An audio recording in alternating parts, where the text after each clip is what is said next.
بسم الله الرحمن الرحيم. السلام عليكم ورحمة الله وبركاته.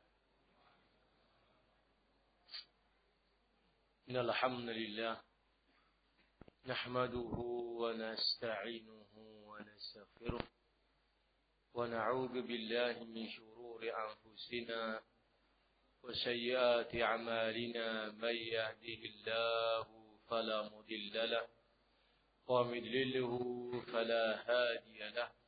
أشهد أن لا إله إلا الله وحده لا شريك له وأشهد أن محمدا عبده ورسوله. أما بعد فإن أصدق الحديث كتاب الله وخير الهدي هدي محمد صلى الله عليه وسلم وشر الأمور محدثاتها فإن كل محدثة بدعة وكل بدعة ضلالة وكل ضلالة في النار.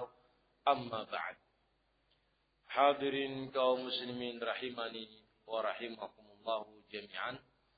Alhamdulillah, kita bersyukur kepada Allah Subhanahu wa taala pada kesempatan malam hari ini kita bisa kembali mengadakan ta'lim di tempat ini. Melanjutkan membaca kitab Syarah Masail Jahiliyah. Masuk pada nomor yang ke Mas'alatan Sittun wal Hadiyat wa Sittun. Nomor 60 dan nomor 61. Pembahasan ini ada dua sekaligus. Yang pertama, iftira'ul kadhibi 'ala Allah, membikin kebohongan atas nama Allah. Dan yang kedua, at-takdzibu bil haqq, mendustakan kebenaran. yakni tidak percaya dengan kebenaran yang ada di dalam Al-Quran dan As-Sunnah. Hadirin kaum muslimin rahimani wa rahimakumullahu jami'an. Kita langsung masuk ke kitab yang ada pada kita. Qala Asy-Syaikh Shalih Al-Fauzan hafizahullahu ta'ala wa ra'ah. Iftira'ul kadhibi 'ala Allah wa 'ala Rasulillah sallallahu alaihi wasallam wa at-takdzibu bil haqq min tariqati ahli al-jahiliyah. Berbohong atas nama Allah dan berdusta atas nama Rasul, yakni menyandarkan kepada Allah dan menyandarkan kepada Rasul sesuatu yang tidak pernah Allah syariatkan. Demikian juga dengan mendustakan dan tidak percaya yang disyariatkan. Itu adalah cara-cara ahlul jahiliyah. Itu adalah model-model ahlul jahiliyah. Misalnya disebutkan contoh di sini, mithlu ma qalu, seperti yang mereka ucapkan musyrikin jahiliyah, lamma kanu yatufuna bil baiti uratan, tatkala mereka tawaf di Ka'bah dalam keadaan tidak berpakaian alias telanjang. Itu adalah perkara yang dilarang dalam agama. Tidak ada satupun nas yang memerintahkan tentang hal itu. Tetapi mereka kaum jahiliyah berdusta. Mengatakan, wajadna 'alaiha aba'ana wallahu amarana biha.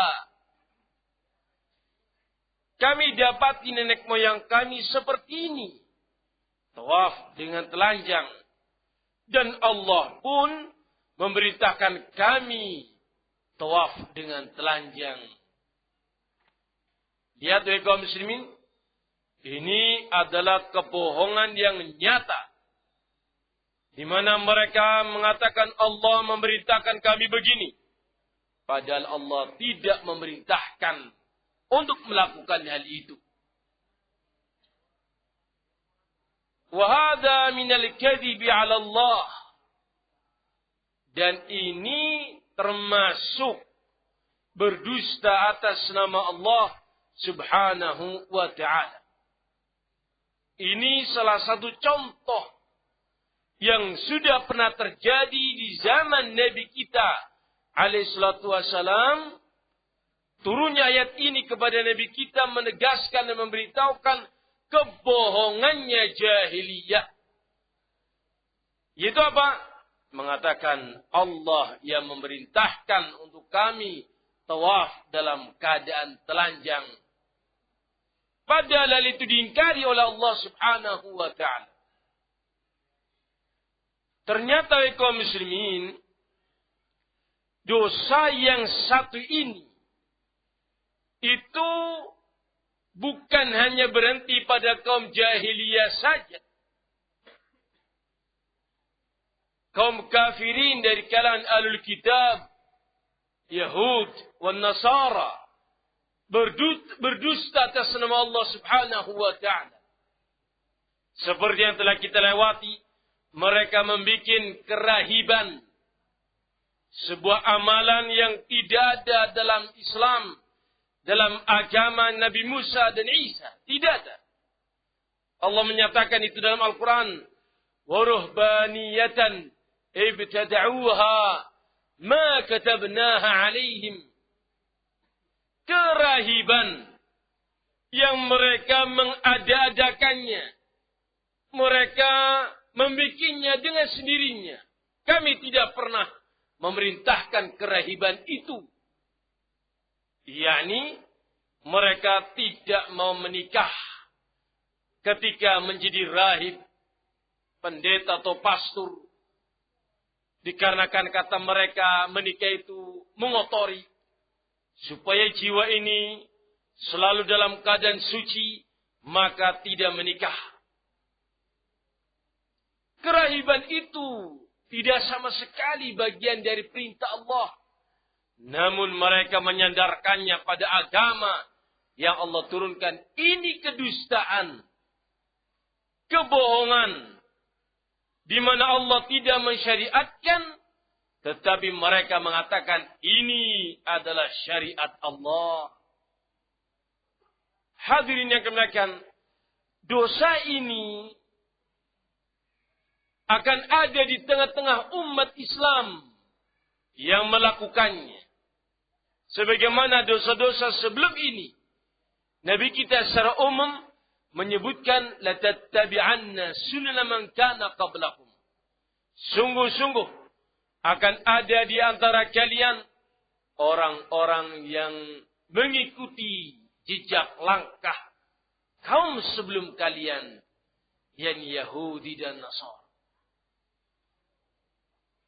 Maknanya kaum muslimin, kebohongan yang dilakukan oleh mereka dulu akan ada di umat ini yang melakukan kebohongan itu. Mengatakan ini adalah perintah Allah, padahal itu bukan perintah Allah. Ini ajarannya Rasul, padahal itu bukan ajarannya Rasul. Tetapi mereka dalam rangka berbohong dan menipu umat Islam agar supaya amal perbuatan mereka yang mereka adakan itu diterima, maka mereka pun mengatakan ini adalah bagian dari syariat Allah. Ini adalah sunnah Rasul. Ini adalah kebaikan. Ini dan ini. Itu semuanya sama dengan zaman dahulu kala. Mereka berdusta atas nama Allah dan atas nama Rasulnya dalam wujud memasukkan sesuatu yang tidak ada syariatnya dalam Islam, dipaksakan untuk dimasukkan ke dalamnya. Ini mereka. Di antara dalil yang menyebutkan tentang hal ini, disebutkan dalam surat Al-An'am ayat yang ke-21. Allah Subhanahu wa taala berfirman, "Wa man adlamu mimman iftara 'ala Allahi kadiban." Dan siapakah orangnya yang lebih zalim daripada orang yang berdusta atas nama Allah. Hadirin yang kemuliaan, berdusta atas nama seorang manusia, pimpinan sebuah perusahaan umpamanya.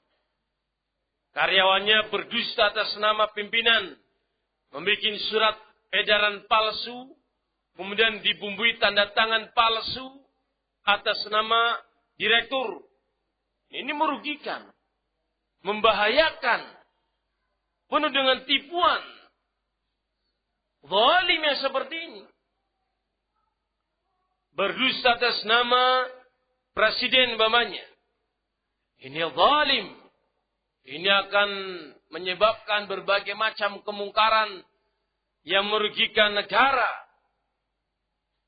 Bagaimana lagi kalau kebohongan itu atas nama Allah Subhanahu wa ta'ala.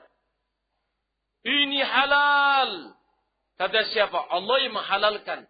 Padahal ketika diteliti, Allah justru mengharamkannya. Namun dia mengatakan itu halal. Akan timbul apa? Kezaliman yang besar.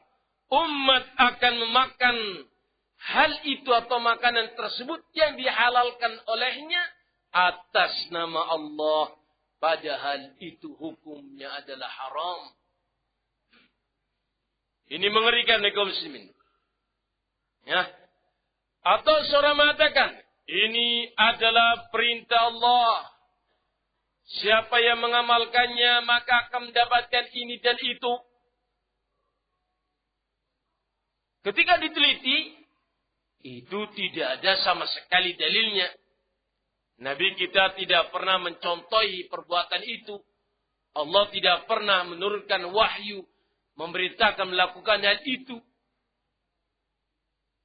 Karena ada kebohongan di situ atas nama Allah, maka orang-orang yang jahil, yang tidak tahu tentang ilmu, mengamalkannya dengan keyakinan itu adalah ibadah.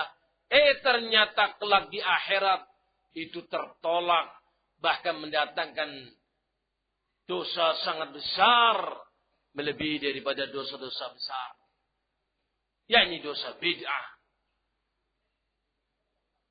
Ratusan bahkan ribuan manusia terjerumus pada mengamalkan yang tidak disyariatkan akibat kebohongan yang dilakukan oleh tokoh-tokoh mereka. Dia mengatakan ini perintah Allah, padahal Allah berlepas diri darinya. Ini adalah kebaikan, amal saleh, padahal Nabi tidak pernah mencontohinya. Bahkan Nabi mengatakan, "Man 'amila 'amalan laisa 'alaihi amruna fahuwa raddun." Barang siapa yang beramal sebuah amalan yang tidak ada contoh, tidak ada perintah dari kami, maka amalan itu tertolak.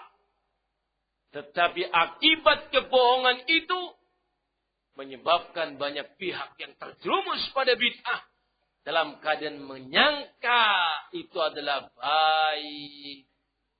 Menyangka itu adalah ibadah, amal saleh yang diharapkan pahalanya. Ternyata itu bid'ah. Sesuatu yang haram. Bukan ibadah. Tetapi bahkan itu penyimpangan.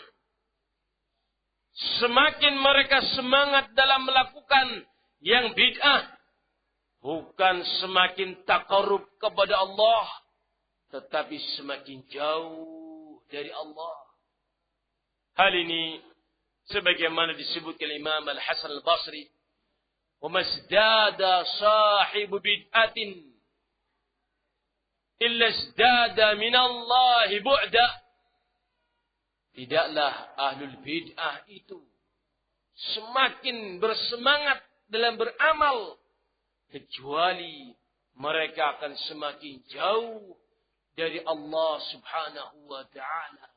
Dalam keadaan mereka menyangka sedang bertakarub kepada Allah, sedang mendekatkan diri kepada Allah, mengamalkan amalan yang besar, sekian kali, akan dapat ini dan dapat itu. Ternyata ditipu oleh mereka para penipu-penipu itu. Betul memang firman Allah Azza wa Jalla, siapa orangnya yang lebih zalim melebihi orang yang berdusta atas nama Allah subhanahu wa ta'ala. Hadirin kaum muslimin rahimani wa rahimakumullah jami'an. Disebutkan oleh Syekh Shalih Fauzan ayat yang lainnya dalam surat Ali Imran ayat yang ke-78. Allah subhanahu wa ta'ala berfirman, wa yaquluna 'ala Allahil kadhiba wa hum ya'lamun. Dan mereka berbicara dengan ungkapan-ungkapan kedustaan. Wa hum ya'lamun, dalam keadaan mereka tahu itu adalah sebuah kedustaan. Hadirin kaum muslimin rahimani wa rahimakumullahu jami'an. Perlu kami jelaskan di sini, tidak ada di dalam satupun ayat ataupun satupun hadis yang menyebutkan tentang kepastian akan terjadinya kiamat. Tidak ada. Bahkan Nabi kita ditanya oleh malaikat Jibril, mata sa'ah, kapan kiamat itu wahai Nabi Muhammad alaihi salatu wassalam? Maka Nabi kita mengatakan, mal mas'ulu anha bi'a'lama minas sa'il. Yang ditanya tidaklah lebih tahu daripada yang bertanya. Nabi kita tidaklah lebih tahu, yakni tidak tahu. Sebagaimana pula yang bertanya kepada beliau, malaikat Jibril, memimpin para malaikat, juga tidak tahu. Sama-sama Nabi Muhammad sallallahu alaihi wasallam, imam para nabi, imam para rasul, tidak tahu kapan terjadi kiamat. Malaikat Jibril, amirul malaikah, juga tidak tahu kapan terjadinya kiamat. Ternyata kaum muslimin, banyak orang yang meramalkan terjadinya kiamat, yang mereka menisbatkan ramalan itu dengan agama ini. Seakan-akan apa yang dia sebutkan itu berdasarkan dalil dan sangat meyakinkan tahun sekian akan terjadi kiamat. Seandainya engkau hanya menduga, meramal atau memprediksi atau tanpa engkau membawa urusan agama, itu pun sebuah kebohongan. Sudah kita lewati tanggal 9, jam 9, tanggal 9, bulan 9, tahun 99. Sudah lewat belum? Sudah. Tanggal 12, sampai angka 12 semuanya sudah lewat. Mau angka berapa lagi wahai kaum muslimin? Sehingga tidak ada satupun yang tahu entah berapa tahun lagi kiamat itu terjadi. Adapun asyratus sa'ah, tanda-tanda kiamat itu tidak ada penyebutan tanda kiamat ini sekian tahun dengan pasti. Tidak ada kaum muslimin. Sehingga kita meyakini kiamat ada, Namun kita tidaklah berani mengatakan akan terjadi sekian tahun lagi. Masa ini dan masa itu. Semuanya dikembalikan kepada nas yang ada penyebutannya. Itu yang kita sebutkan. Yang tidak ada, maka jangan berani-berani menyebutkannya. Apalagi atas nama syariat. Itu adalah sebuah kebohongan yang besar. Di mana Allah Azza wa Jal tidak pernah menyebutkan kapannya terjadinya itu. Di tahun berapa. Tidak ada satupun yang tahu. Hadirin yang kemuliaan, terjadinya kiamat di saat tidak ada lagi orang yang beriman. Orang yang beriman semuanya sudah mati. Dengan adanya angin yang wangi, yang lembut, mati semuanya. Kapan itu? Tidak ada yang tahu. Setelah kejadian itu sampai kiamat besar berapa lama? Tidak ada yang tahu. Nas yang menyebutkan la taqumus sa'ah hatta yuqal ala wajhil ard Allah Allah. Tidak akan terjadi kiamat sampai pada masa di muka bumi ini tidak lagi tersebut kalimat Allah. Untuk melupakan lafaz Allah di generasi kaum muslimin sedunia itu butuh waktu yang panjang. Sampai-sampai di muka bumi ini tidak satupun orang mengerti lafaz Allah. Tidak ada lagi di muka bumi ini terucap kalimat Allah. Kira-kira makan waktu berapa? Setahun Bapak? Orang semua lupa. 5-10 tahun. Tidak oleh kaum muslimin. Tidak bisa dipastikan. Wallahu alam. Hadirin kami. Termasuk dalam hal ini adalah mereka-mereka yang tidak mengimani ayat-ayat Al-Quran. Allah sebutkan mereka adalah para pendusta. Sebutkan dalam surat An-Nahl. Ayat yang ke-105. Allah subhanahu wa ta'ala berfirman. Innama yaftaril kadhiba alladhina la yu'minuna bi ayatillah. Wa ulaika humul kadhibun. Sesungguhnya orang-orang yang yaftaril kadhiba. Apa maknanya yaftaril kadhiba? Mengada-adakan kebohongan atas nama agama. Kebohongan atas nama Allah dan Rasulnya. Mereka itu adalah orang-orang yang tidak beriman kepada ayat-ayat Allah. Tidak beriman kepada ayat-ayat Allah sehingga mereka berdusta atas nama Allah. Walaikumul kadhibun. Dan mereka itu adalah para pendusta-pendusta. Hadirin kaum muslimin rahimani wa rahimakumullahu jami'an. Ahlul bid'ah itu disebut mereka sebagai kadzabun. Para pendusta. Dikarenakan mereka berdusta atas nama agama. Dengan membuat aliran-aliran, amalan-amalan, keyakinan-keyakinan yang tidak ada dalam Islam. Untuk kemudian dimasukkan ke dalam agama Islam.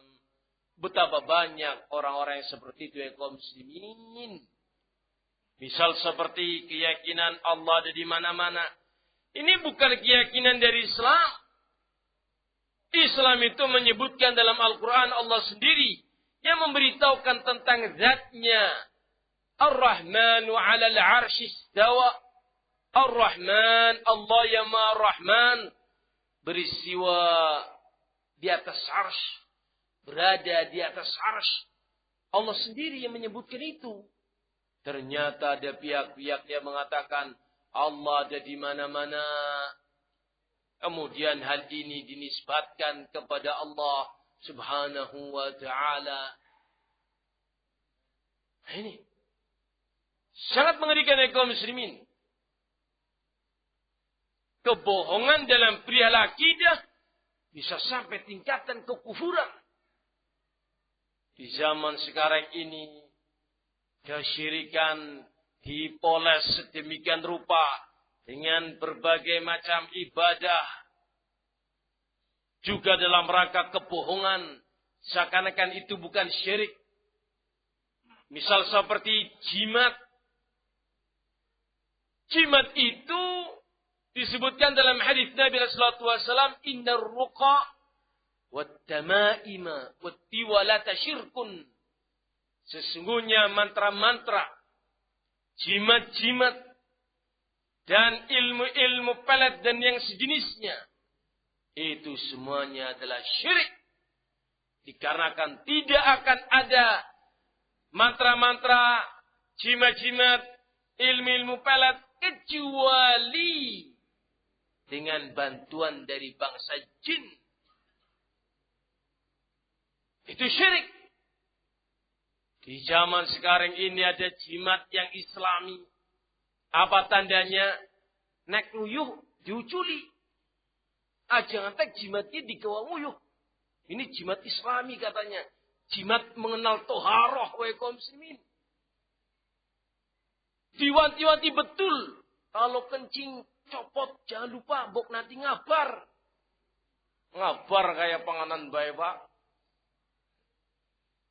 Hadirin yang dimuliakan, ini kadhib. Seakan-akan itu adalah islami. Terdiri dari sekian banyak huruf-huruf hijaiyah. Seakan-akan itu adalah jimat Arab. Nek wisana hijaiyah, Pak, huruf Arabnya dicekli betul-betul. Ini jimat dari Timur Tengah. Padahal gawennya dukun, Pak. Dan huruf-huruf hijaiyah itu terbalik. Itu tolasim. Rajah bahasa kitanya. Dan kadangkala itu adalah ayat Al-Quran yang diputus-putus hurufnya. Kemudian dipindah-pindah dari letaknya sehingga tidak bisa dibaca. Padahal itu aslinya adalah ayat Al-Quran. Seakan-akan itu adalah Islami. Padahal itu adalah syirik. Dukun. Penggambaran dukun. Yang kita kenal dulu ketika kita kecil. Dukun itu adalah orang yang pakai hitam iket-iketan. Di depannya ada bako apa menyan ya? Loronen dia apa Pak? Menggunung menyanya. Bau kemenyan. Menyengat. Ini dukun. Kalau sekarang ini mungkin sudah tidak ada lagi. Kecuali memang betul-betul. Na'udzubillah min dalik. Kuhan. Sekarang ini kaum muslimin. Dukun. Tetapi penuh dengan kebohongan. Seakan-akan dia islami. Pedukun haram. Tapi nek meng pintar. Pintar agama kata mereka juga Pak.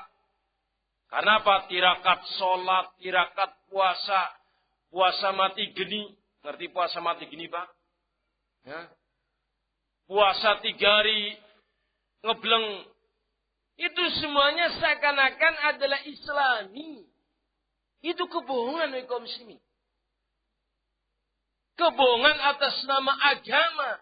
Seakan-akan itu adalah bagian dari syariat Allah subhanahu wa ta'ala. Padahal itu adalah kesyirikan. Belum lagi yang bid'ah-bid'ah. Di mana Nabi tidak pernah mengamalkannya. Tapi mereka mengatasnamakan ini dalam rangka cinta Rasul. Yang namanya cinta Rasul itu adalah ibadah.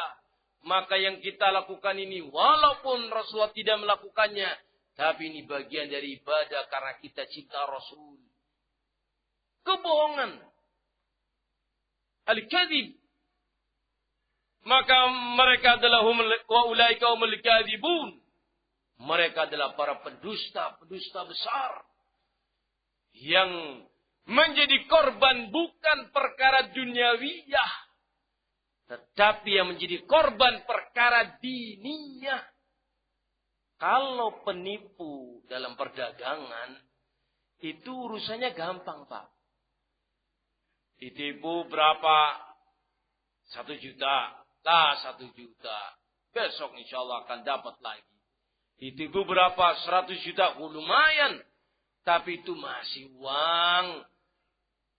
Tapi kalau yang ditipu urusan agamanya. Yang ditipu urusan ibadahnya. Orang melakukannya dalam keadaan menyangka telah berbuat baik. Padahal dia telah melakukan sesuatu yang sesat. Kasihan sekali. Allah yang menyebutkan itu dalam Al-Quran. Qul hal nabbiukum bil akhsarina a'mala. Alladzina dhalla sa'yuhum fil hayati dunya. Wahum yahsabuna annahum yuhsinuna sun'a. Maukah kalian, aku beritahukan kepada kalian, orang yang paling rugi amal perbuatannya. Yaitu orang-orang yang sesat ketika di dunia. Namun mereka menyangka berbuat perbuatan yang baik. Kasihan. Kenapa demikian mereka? Karena tertipu oleh para pendusta, pembohong yang berdusta atas nama Allah dan Rasulnya. Wahum ya'lamun. Dalam keadaan mereka tahu bahwa itu adalah kedustaan. Yang terakhir, kaum muslimin. Sudah jam 8:30. Kurang sedikit. Kita bacakan pada surat An-Nahl. Ayat yang ke-116. Allah subhanahu wa ta'ala berfirman.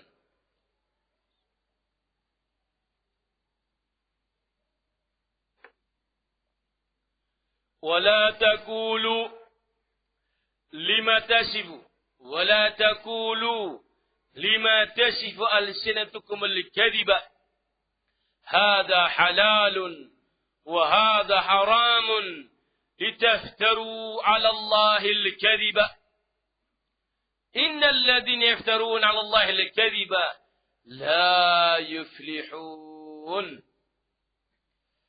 Janganlah kalian mengatakan kata-kata yang bohong dengan lisan-lisan kalian. Mengatakan ini halal, ini haram. Dalam rangka engkau berdusta atas nama Allah. Jangan. Sesungguhnya orang-orang yang mengada-adakan kedustaan, yang berbohong atas nama Allah, mereka tidak akan bahagia. Hati-hati. Hukum halal haram itu mutlak Allah subhanahu wa ta'ala. Bukan di tangan manusia. Sangat hati-hati mengatakan ini halal. Sangat hati-hati untuk mengatakan ini haram. Pelajari terlebih dahulu dengan mendetail, baru engkau katakan ini haram dengan dalil ayat ataupun hadis. Ada orang yang menghalalkan anjing.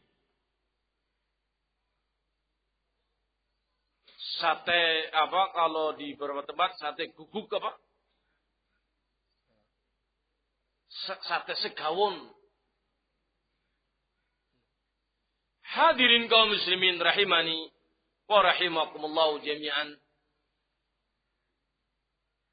Hujjah mereka yang menghalalkan anjing adalah karena Allah tidak menyebutkan anjing dalam Al-Quran. Yang Allah haramkan innama harrama rabbil fahisha ma dhahara minha, atau yang Allah haramkan al-maitata wa dama wa la'ma al-khinjir. Wa ma uhilla bi ghairillah. Yang Allah haramkan adalah bangkai, darah, babi, dan yang disembelih untuk selain Allah. Anjing tidak termasuk. Karena itu hukumnya halal. Mereka ini tidak melihat hadis Nabi alaihissalatu wassalam. Karena memang mereka mengingkari sunnah. Walaupun tidak berani total, tapi mereka mengingkari sunnah. Mereka mengatasnamakan diri mereka Qur'ani. Kami adalah orang-orang yang berjalan di atas Al-Quran tanpa sunnah. Hadis Nabi SAW yang menyebutkan tentang najisnya anjing. Itu sebagai dalil yang sangat qat'i, pasti haramnya hal tersebut. Sesuatu yang najis itu hukumnya pasti haram. Tetapi tidaklah semua yang haram itu pasti najis. Khamar haram dimakan. Tetapi khamar dalam hal ini kita lebih umumkan alkohol, katakanlah. Alkohol. Ya. Yang itu juga memiliki zat yang memabukkan. Tetapi alkohol bisa digunakan untuk membersihkan luka. Seandainya itu najis, maka tidak boleh disentuh sama sekali. Haram, tapi tidak mesti najis. Tetapi kalau najis, itu sudah pasti haram. Disentuh saja tidak boleh karena najis. Bagaimana mungkin dimasukkan ke dalam perut? Oh, itu kan najisnya di moncongnya saja yang ada air liur. Nek moncongnya si prak. Wah, dagingnya halal. Karepmu niku Pak. Maka hadirin kaum muslimin rahimani wa rahimakumul jami'an. Itu kedustaan atas nama agama. Hati-hati, jangan sembarangan menghalalkan atau mengharamkan sampai engkau mengerti ilmu dengan pasti. Karena itu adalah bagian dari dusta atas nama Allah Subhanahu wa ta'ala. Bisa dipahami hadirin? Demikian bisa kami sampaikan, mudah-mudahan bermanfaat bagi kita semuanya. Bab ini belum selesai. InsyaAllah akan kita lanjutkan pada pertemuan di hari Rabu yang akan datang. InsyaAllah. Lebih dan kurangnya kami mohon maaf. Subhanakallahumma bihamdika.